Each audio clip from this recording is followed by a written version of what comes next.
अक्सर कुछ लोगों को जो शिकायत होती है अपनी आवाज़ से वो होती है रेंज को लेकर। यानी कि उनकी आवाज़ बहुत अच्छी रेंज को नहीं छू पाती। रेंज का मतलब ये है कि आप बहुत ज़्यादा ऊंचे सुर में नहीं बोल पाते या फिर बहुत ज़्यादा नीचे सुर में नहीं बोल पाते। जैसे मैं अभी नीचे सुर में बोल रहा हूँ, या फिर अभी इसको मैं सुर को इसको तेज़ करूँ, ऊंचा करूँ, अगर मेरे स्केल को बहुत ज़्यादा ऊंचे स्केल पर नहीं बोल पाते हैं। ये होती है हमारी रेंज।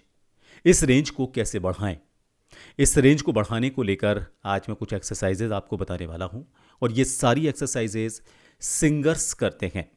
सिंगर्स को आपको देखा होगा आपने कि बहुत अच्छी रेंज में निचला सुर भी पकड़ लेते हैं और ऊंचा सुर भी पकड़ लेते हैं।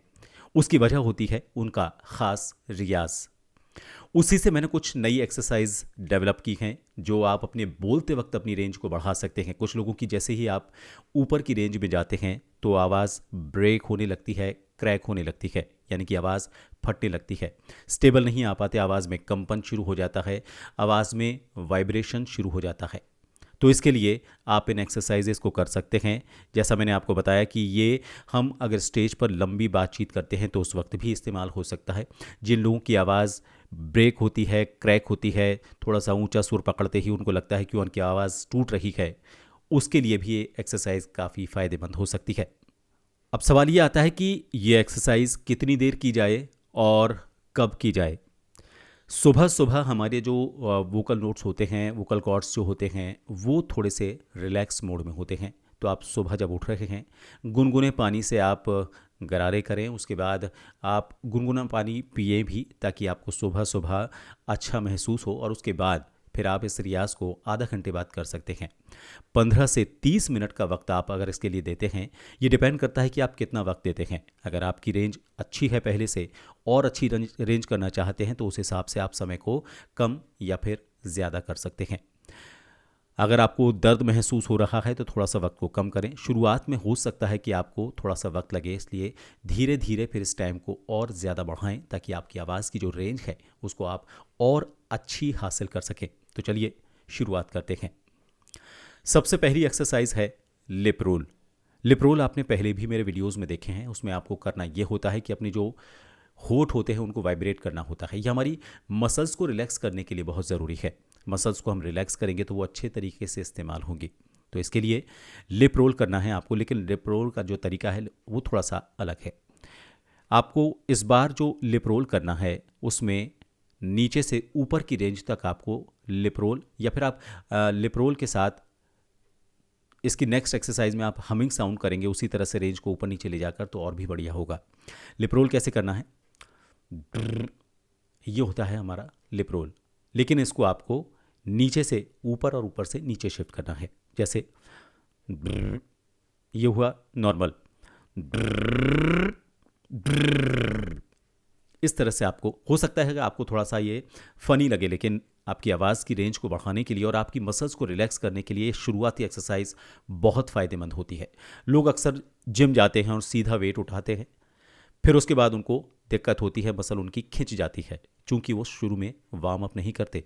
तो ये जो लिप रोल है ये हमारे वार्म अप की तरह काम करता है। तो इसके लिए इसको अवॉइड ना करें, इसको ज़रूर करें। किसी दूसरे को हंसी आती है, हंसने दें, अकेले में कर लें, लेकिन ये आपकी वार्म अप के लिए बहुत ज़रूरी है।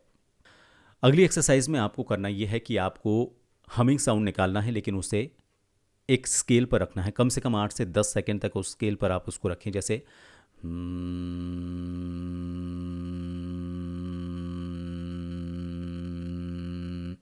इस तरह से।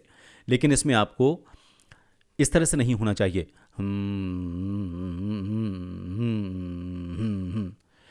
यानी कि आपके फेफड़ों पर, आपके लंग्स पर आपका कंट्रोल नहीं है, ये आपको पता चलेगा। तो इसमें आपको एक रेंज मेंटेन रखनी है, आपको ऊपर नीचे नहीं आना। सबसे पहले आपको अपनी नॉर्मल रेंज में हमिंग साउंड करना है, फिर उसके बाद आपको निचली रेंज में और ऊपर की रेंज में इसको शिफ्ट करना है।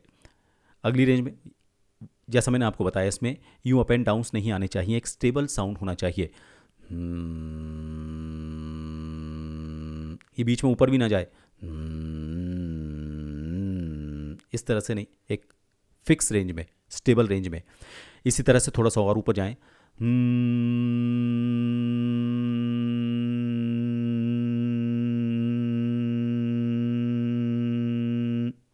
8 से 10 सेकेंड तक आपको इसको स्टेबल रखना है।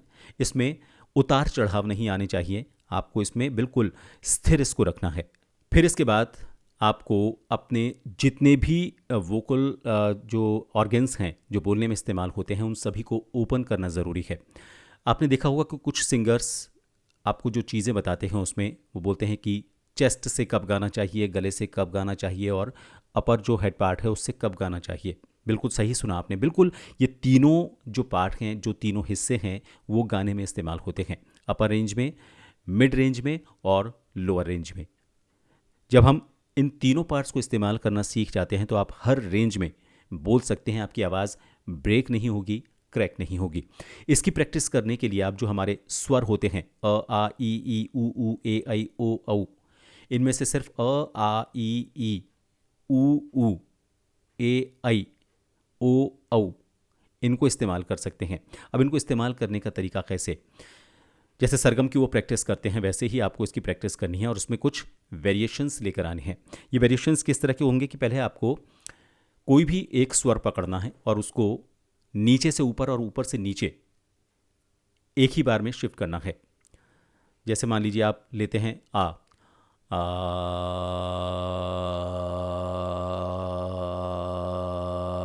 ये स्टेबल हो गया।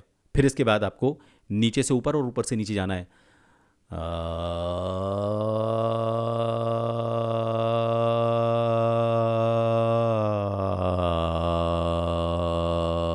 ये इस तरह से नहीं होना चाहिए। एक स्टेबिलिटी इसमें होनी चाहिए ताकि आपको ये पता चले कि आप जो आप स्वर की प्रैक्टिस कर रहे हैं उसमें आपका कंट्रोल है। अब बात आती है वेरिएशंस की। तो आपको जैसे सरगम की प्रैक्टिस में कभी स, कभी ग, कभी म जो गाना होता है उसमें ऊपर नीचे सुर होते हैं, जो नोट्स होते हैं ऊपर नीचे शिफ्ट होते हैं।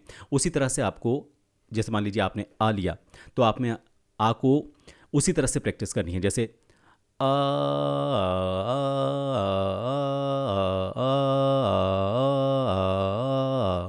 ये up down up down up down up down इस तरह से है।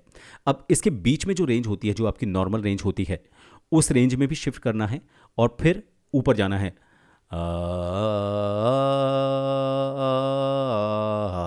ये बीच वाला जो आया ये वो आपकी नॉर्मल रेंज है। पहले आपने क्या किया था,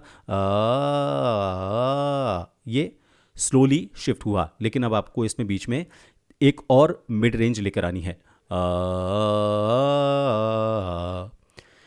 अगली जो एक्सरसाइज है उसमें आपको रैंडमली ऊपर नीचे इसको शिफ्ट करना है। हाथ की एक इशारे के साथ आप इसको थोड़ा सा कंट्रोल करने की कोशिश करें।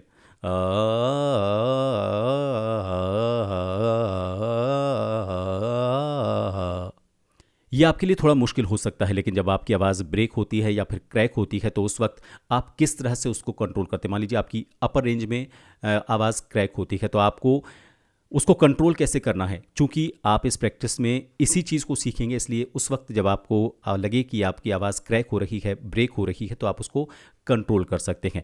सबसे ज़्यादा ज़रूरी इसलिए ये एक्सरसाइज है क्योंकि जो हमारी आवाज़ क्रैक होती है वो हमारी रेंज बिगड़ने पर होती है। तो उस रेंज को हमको अचीव करना है। उस रेंज को अगर हम अचीव करेंगे तो हमारी आवाज़ क्रैक होने की और जो ब्रेक होने की समस्या है वो दूर हो सकती है। जो सिंगर्स हैं वो भी इस एक्सरसाइज को कर सकते हैं, लेकिन इसको मैंने थोड़ा सा मॉडिफाई किया है ताकि लोगों को, जो आम लोगों को समस्या होती है अपनी आवाज़ टूटने की, ब्रेक होने की या फिर एक रेंज को पिक करने की, वो इससे सही होगी। तो ये वीडियो आपको कैसा लगा मुझे ज़रूर बताएं। पसंद आया है तो इसे लाइक करें, शेयर करें, सब्सक्राइब करें। सब्सक्राइब करने के बाद उसके आगे जो बेल आइकन है उसे ज़रूर हिट कर दें ताकि जब भी मैं नेक्स्ट वीडियो बनाऊं तो आप तक उसकी जानकारी अपने आप पहुंच जाए। आप अगर थैंक्स बटन पर क्लिक करेंगे तो मुझे काफ़ी सपोर्ट मिलेगा। आप ज्वाइन बटन पर अगर क्लिक करते हैं तो एक ख़ास मेंबर बनते हैं और उन सभी मेंबर्स के लिए मैं कुछ ख़ास टिप्स के वीडियो बीच बीच में बनाता हूं। आप मेरे सारे सोशल प्लेटफॉर्म से जुड़ सकते हैं, इस वक्त आपको स्क्रीन पर भी नज़र आ रहे हैं। इन सभी के लिंक मैंने नीचे डिस्क्रिप्शन बॉक्स में भी कॉपी किए हुए हैं। आप सीधे उन लिंक पर क्लिक करके उस ग्रुप का हिस्सा बन सकते हैं जहां पर ये सारे वीडियोस अवेलेबल हैं। आप इस वीडियो के बारे में या फिर नेक्स्ट किस टॉपिक पर मैं वीडियो बनाऊं उसके बारे में मुझसे कुछ कहना चाहते हैं तो कमेंट कर सकते हैं। फिलहाल इस वीडियो को देखने के लिए बहुत बहुत शुक्रिया। नमस्कार।